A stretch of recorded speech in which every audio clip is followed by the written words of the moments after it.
Hello guys, welcome back to Witness My Minis. I'm Peter and today we embark on a nostalgic journey that's been 26 years in the making.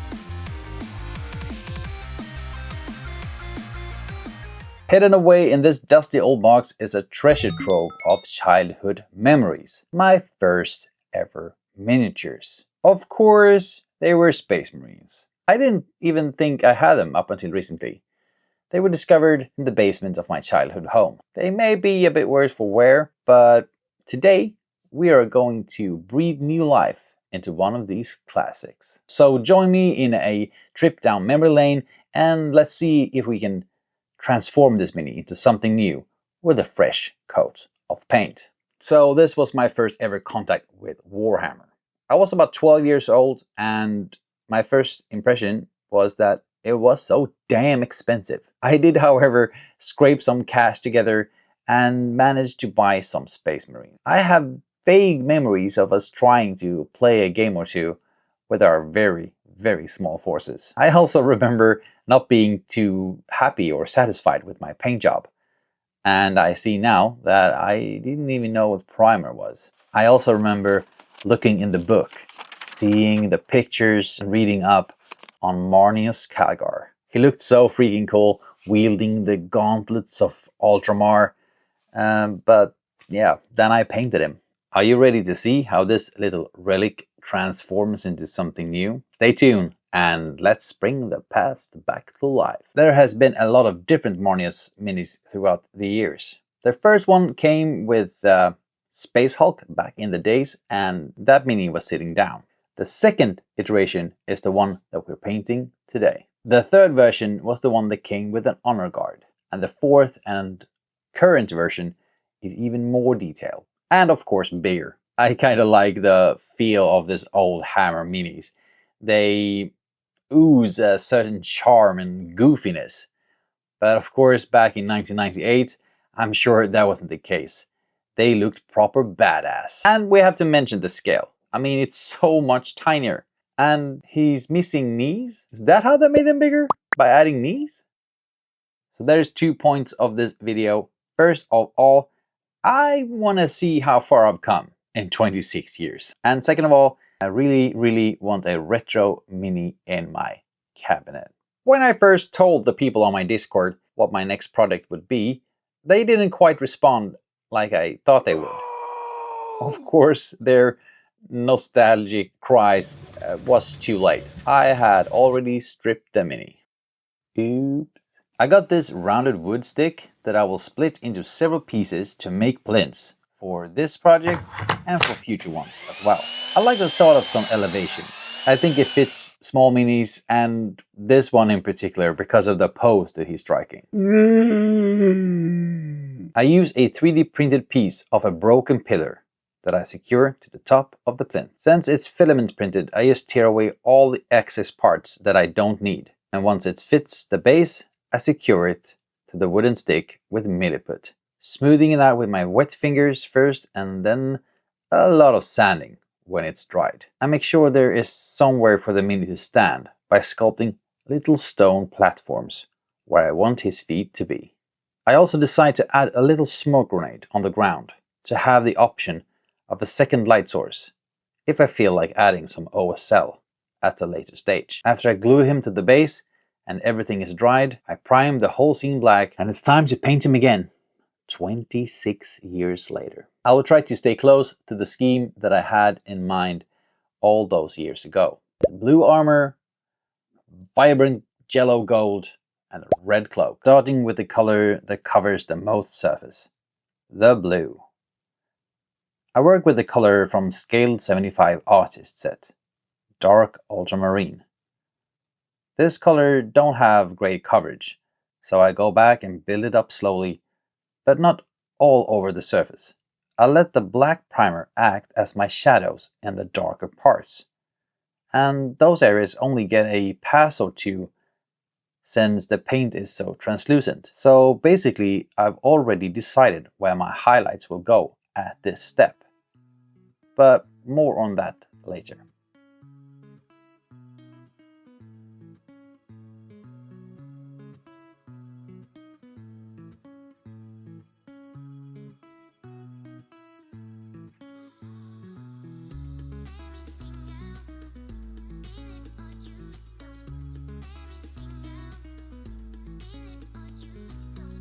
For the gold, I cover all the areas in a Chimera color called Gold 79. It's a yellowish brown and it works really great as a foundation. Again, I use the separation of my black primer to my advantage and try to work with strokes that won't reach into the crevices. Same as with the last color, since I've thinned it down, it needs more passes to get full coverage. And like last time, I focus on full coverage on the areas that I will highlight.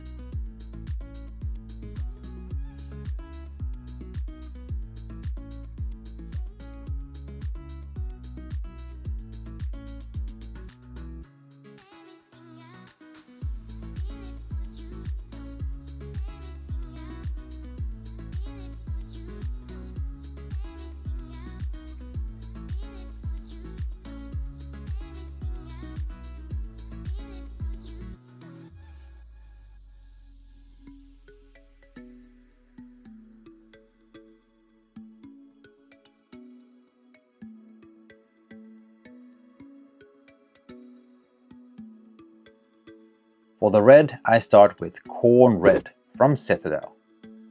It's got a blue purplish tint that will work great for the vibrant red that I have planned to end up with. I also paint the rope on the front in the same base color, a great way to distinguish part from each other and to create separation and readability.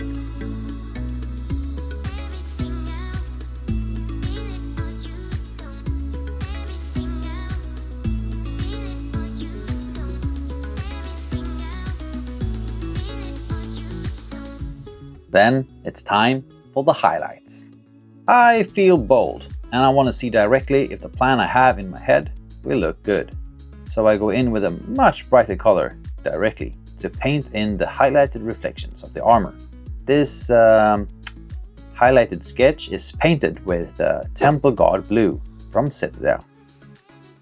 I make sure that this area isn't too small so that I can paint more highlights inside of it. When my sketch is done, I mix the Temple God Blue with Glacier Blue from Vallejo and keep going up in value.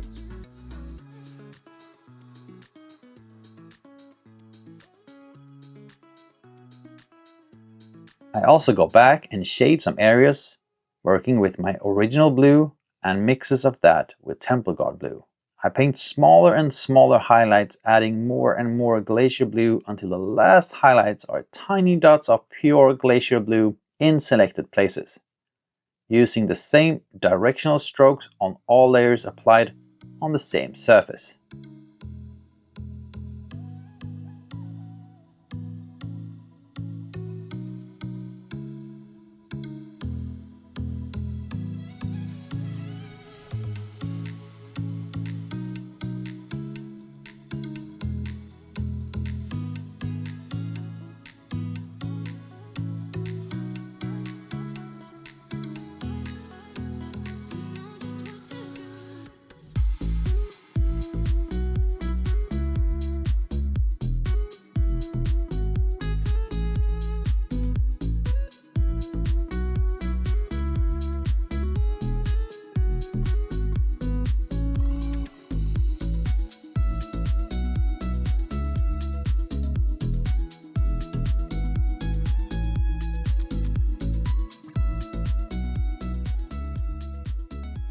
Highlighting the red is kinda simple.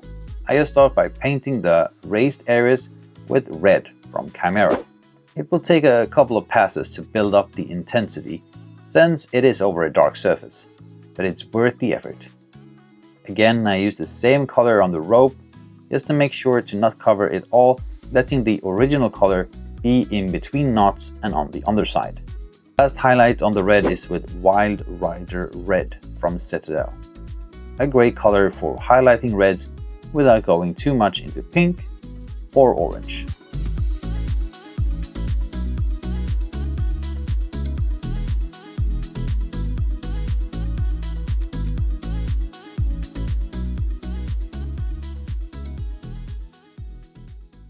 For the skin, I use my regular Vallejo set and work from dark to light.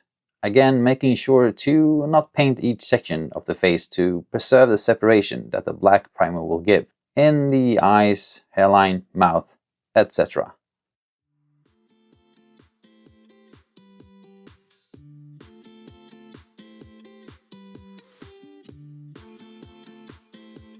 When I feel I reach a good highlight, I tint the chin with a blue color to give the impression of a 5 o'clock shadow.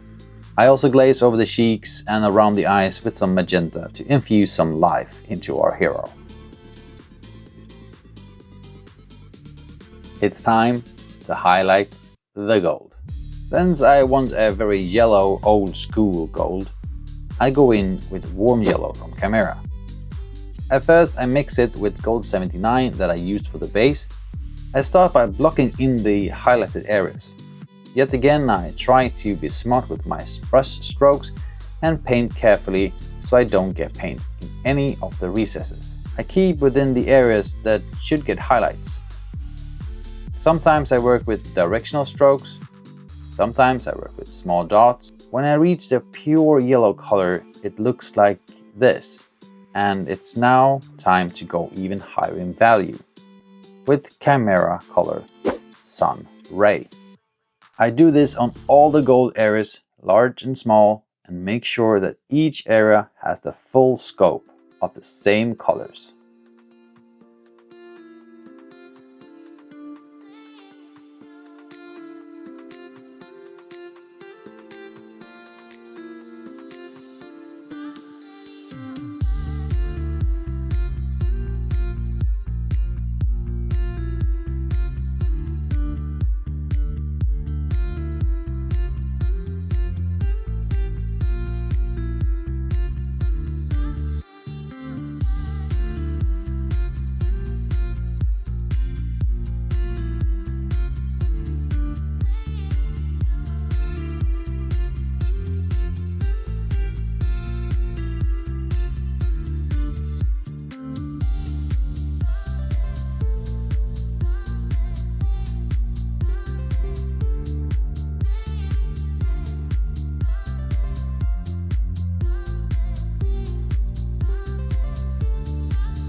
For the base, I decide to keep it rather simple.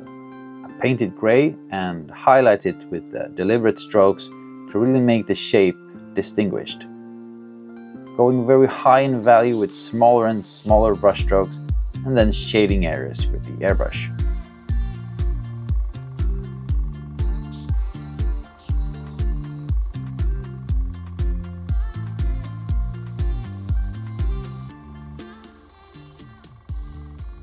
Then it's time for the banner.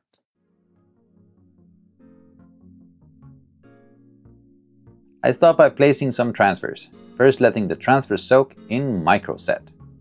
I cover the area where I want my transfer to end up on the banner. I then use a small brush to move the transfer onto the banner, moving it around until it feels good.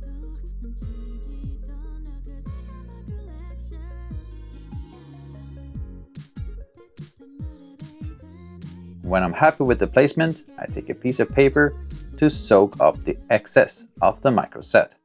After that, I use some microsol to make the transfer conform a little better over the shape.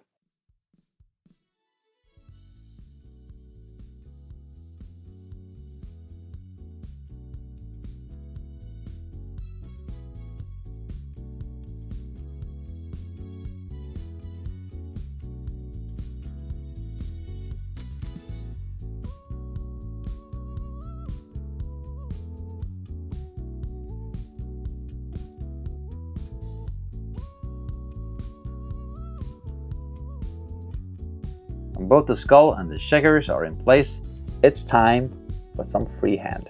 I've done very little of this, and to be completely honest, I know that I've made this hard for myself. I will paint a wreath underneath and around the skull, starting with a green that I thought would be good as a base color to block in the shapes. I end up having a hard time seeing the shapes, and instead I go in with a light color to paint the shapes in.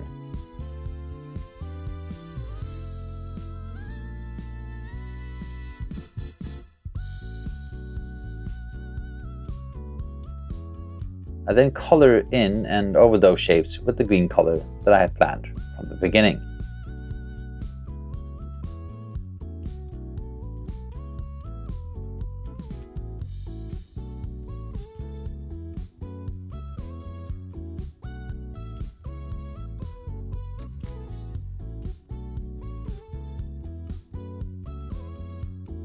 I also highlight the skull with the same red I used for the cape.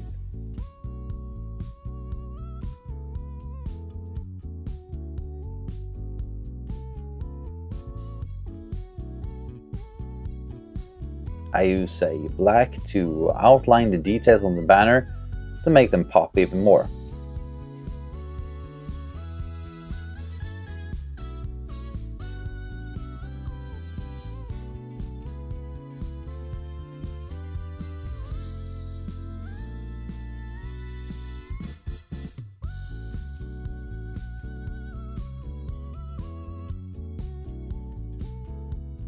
Now it's time for the OSL of the smoke grenade.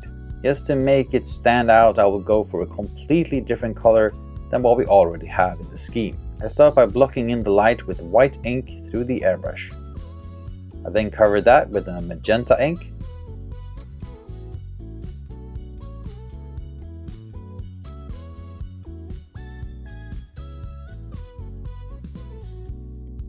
Then I paint the light in the smoke with white ink and a brush, using small brush strokes in the recesses of the cloud.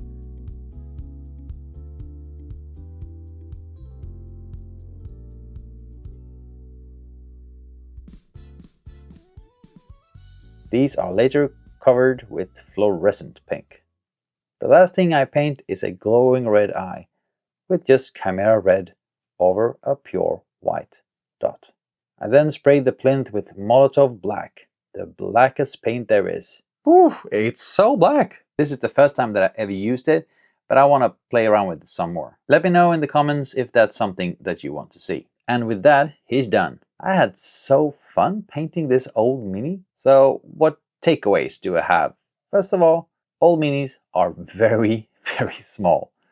But they aren't covered in the same number of details. New models are riddled in details, and this one isn't. I have gotten a lot better at painting. And the fact is that I've only been painting for 4 years. Those other 22 years, I was doing other stuff. So the fact that I could learn this much in a 4-year time span, it really makes me wonder what I will learn in the next 20 years. I'm really looking forward to painting something like this again in a couple of years and seeing where I'm at then. I really hope that my freehand has gotten better because I struggle with that so much. Hopefully this mini will serve as a bookmark where I was in my hobby journey 2024. So if you liked what I did here, there's a number of ways that you can support the channel. Firstly, I am on Patreon, and if you want to be like these awesome guys right here, you can support me over there. Secondly, there is affiliate links down below for Big Child Creatives, Creature Caster, and Amazon. If you buy anything using these links, I'll get a small kickback, and it's no extra cost to you. There might even be some discounts. My Discord isn't behind a paywall. The link is down below in the description. Just come and hang out with one of the best communities there is. Now, without further ado, here he is, Marneus Calgar. 26 years apart. Same mini, 2 paint jobs. Bye guys.